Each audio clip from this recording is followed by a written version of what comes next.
Assalamu alaikum. Welcome back, viewers at home. Now, joining me to discuss the urgent need for South Africa to declare gender-based violence and femicide a national disaster and the powerful protest plan for November 21st, where women will unite in a nationwide strike to highlight their crucial role in society and demand action. I am joined by Cameron Kasambala, who is the spokesperson for Women for Change. Now, this is a movement that you certainly should be acquainted with, as they are a movement fighting against gender-based violence as well as femicide.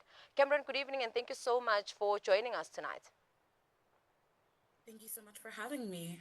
Now, I just want to share with our viewers at home around the post that you just, recently made.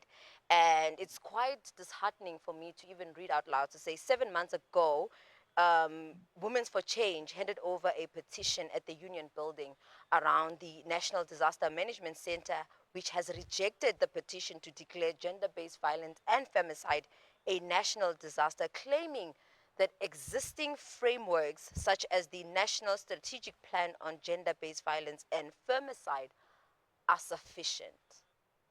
Can you just share a bit on, looking into that and looking at not so long ago seeing that two ladies in Cape Town were killed by the brother, and we can go on in terms of referring individuals who have, suffered at the hands of a man, a loved one, or someone that they trusted.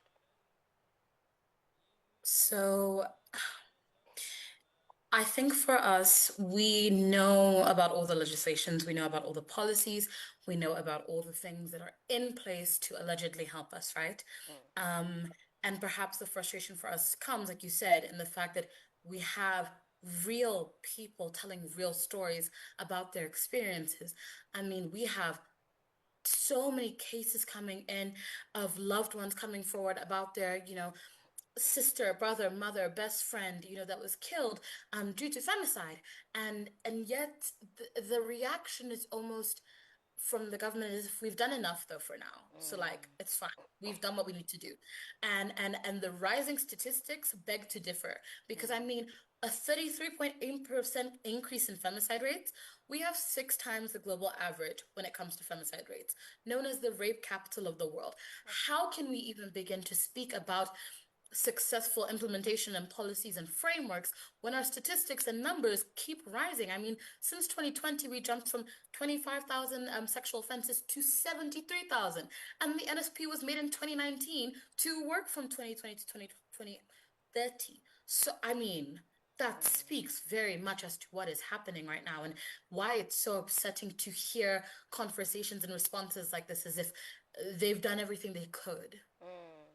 And seeing the, numerous efforts by Women for Change in terms of, the march, or rather the protest that was held at the Union Building, and also, I mean, as someone who saw the hearse, the famous hearse being at the UNISA, or rather UNISA, yes, at the National Dialogue, I want to find out from you, how would declaring gender-based violence and femicide a national disaster truly address the issues more effectively?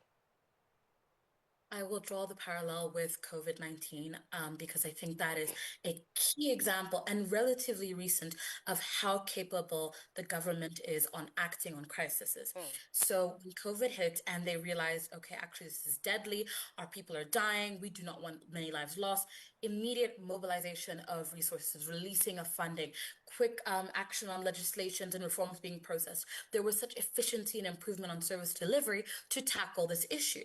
Mm. Despite allegedly not having funding for anything, they were able to do this and do it very well. I mean, South Africa had one of the best response rates into tackling this, making sure vaccinations were available. So, how is it not possible then to do the same thing for a crisis like this one, where 15 women are being killed every single day? How are we not having that same initiative and urgency to tackle this issue?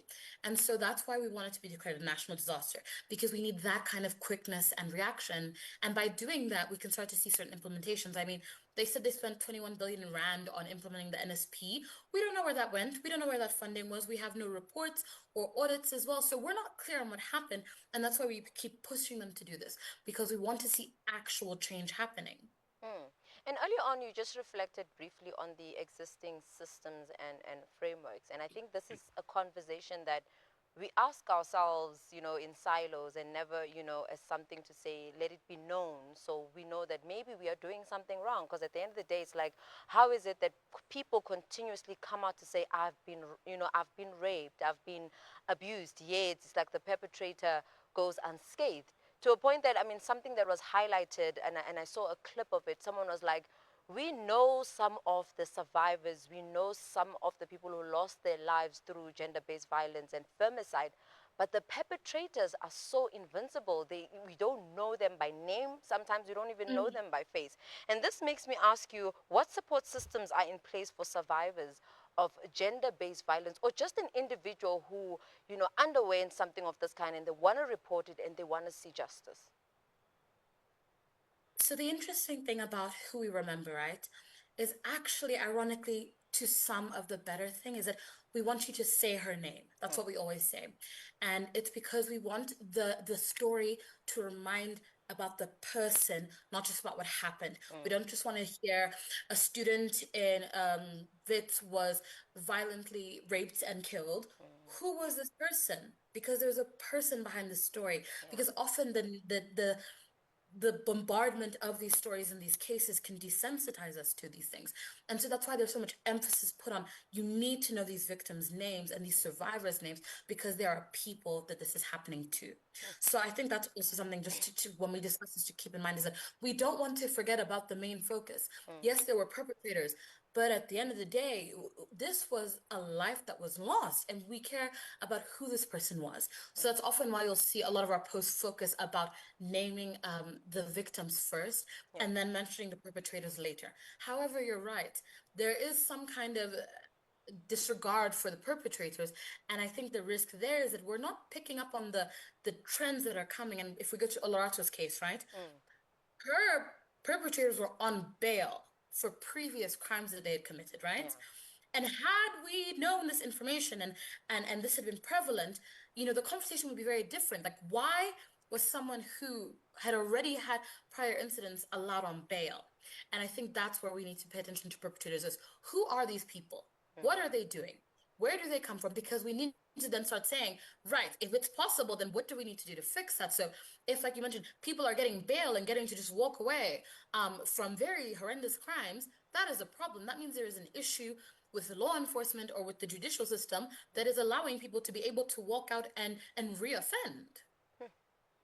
And with that, Cameron, I want to find out from you, how can men and other allies contribute to ending gender-based violence and femicide, or helping us achieve it being, recognized, or, being seen as something that needs to be declared as a national disaster, and, certain policies and frameworks to be placed in terms of protecting, the women folk, the child folk, and every relevant individual? I think it is so important, and we can use the shutdown maybe as an almost template on what to do. So, obviously, with our shutdown, we're calling on women and members of the LGBTQI+ community to come together and refrain from going to work, paid or unpaid labor, right, and engaging with the economy. However, it is also important to know that men do have a purpose to play, and like you said, as allies through allyship, not through focusing the center of attention onto them, not through domineering and taking up spaces and acting as our voices, but to uplift us and to act as almost a megaphone. So helping women that work with you take off leave, wearing black, changing your profile picture to purple, things like that, where you're showing solidarity and care for the movement. And I think that's what we want from men is for them to learn that we're not excluding them from these conversations. We're asking them to act as allies who uplift us, not people who want to be the center of the discussion. So for men who are listening, they're welcome to participate, but do not take away from the voices of the people who are the most impacted and affected by this issue. And I think this would be a very interesting moment to just find out from you on what really led Women for Change to organize this strike, and also what do you hope to achieve? Because, usually we see that on the social media platform, the conversation is usually when we hold the strikes is on the weekend and it's not impactful, and, people get to, use it as an excuse to, go about the day. But I'm seeing now that, it's organized for the 21st of November. Please walk us through the intentionality of this state specifically, and seeing now that all focus is on the G20. I think that is such a brilliant question because there is a reason why we've chosen to do it the way we've done. So, as I briefly mentioned, on April the 11th, earlier this year, we did a petition handover where we were at the union buildings and we asked the government to declare gender-based violence and femicide a national disaster, right? After having this happen and giving them this memorandum, we saw no real change. They allegedly led a 90-day GBV blitz.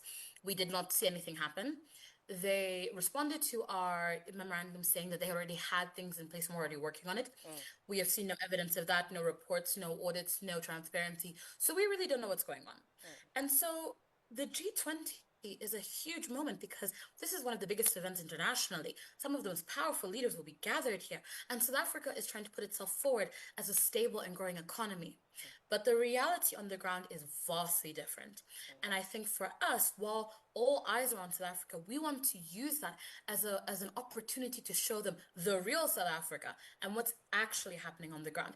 And for them and for South Africa, to feel the social and economic consequences of our absence because I think they take for granted our presence in society. And taking this moment to disrupt the economy and to bring it to a standstill will force them to wake up and see that there are actual consequences for our losses. And this is not something that they can keep ignoring. And the international pressure that should come because of eyes on us is exactly what we're looking for. And we can see it right now with all the responses we're getting internationally with all the purple and, going around from the purple Table Mountain to the purple profile pictures to just everywhere you're seeing purple and people talking about it. I mean, our petition is at 900,000 signatures. This is something people care about. And this is the time to do it because everyone is looking at us right now. mm. And in closing off our conversation, Cameron, I want to find out from you, the importance of, really addressing gender-based violence and femicide, not only, in South Africa, but worldwide, and also in terms of where to from here for Women for Change. So it's daunting work, and it is exhausting work. And I really want to emphasize this is not an overnight thing. Mm, Doing this event does not automatically flip a switch and we fix everything. yeah. This is a continued, committed effort that requires diligence and requires consistent initiative. And that is important because nothing changes immediately. And if we lose momentum and we become tired because the 21st finishes and everything is not fixed, Mm, then that immediately starts to allow the government to now also relax because we're not keeping the pressure on them. And I think that's something that we see internationally is protests happen for years and years. And we've seen it, I mean, through slavery, through apartheid system. These things didn't get fixed overnight. It took decades of committed and passionate people to keep doing the work to reach this point. So it's going to take the same commitment and passion to reach this for South Africa. And so I really hope that people can like internalize that and not lose the drive and the will just because the day is over. And for us, I think for us, we are always trying to make sure that everyone is a part of this and that everyone is included. And we mentioned something that we've thought of everyone. We've made sure to think of everyone's role in this. And we specifically chose on the day, on the 21st of November, to do 12 o'clock, 15 minutes of silence for all the 15 women killed every day. Because every person, every woman, and every member of the queer community has the right to be a part of this, even if they can't leave work, even if they can't physically be present, they still deserve to be a part of this movement.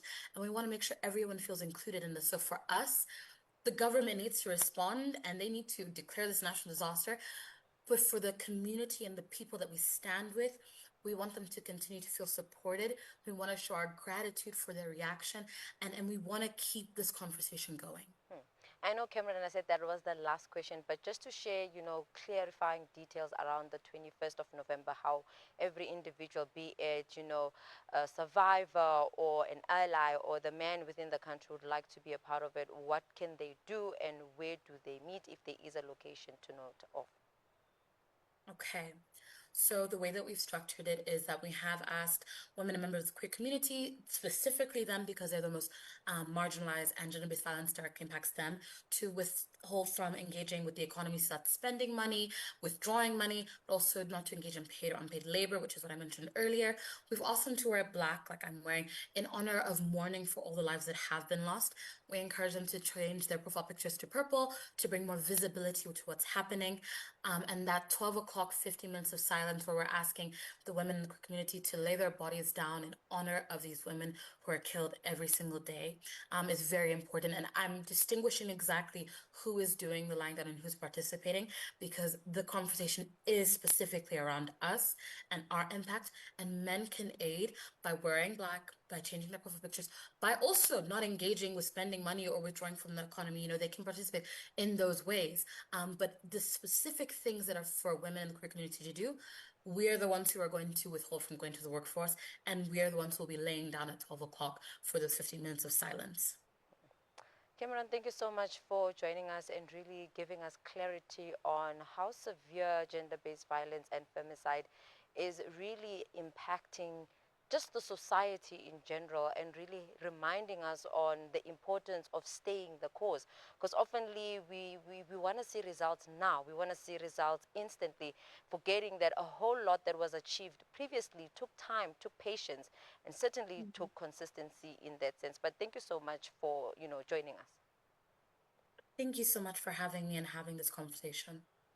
Viewers at home, that was the spokesperson for Women for Change, Cameron Kasambala, who was really enlightening us on the beautiful work that Women for Change is doing, as well as reminding us on how we can play our part for the national shutdown that is planned for the 21st of November, which is a Friday, and most importantly, just painting a picture for us in terms of gender-based violence and femicide, how many people it affects and how many lives it has been claiming, and yet a government that continues to say there are frameworks, yet those frameworks are not something that many of the survivors can speak to. But viewers at home, let's head over to an ad break. We'll see you just after this.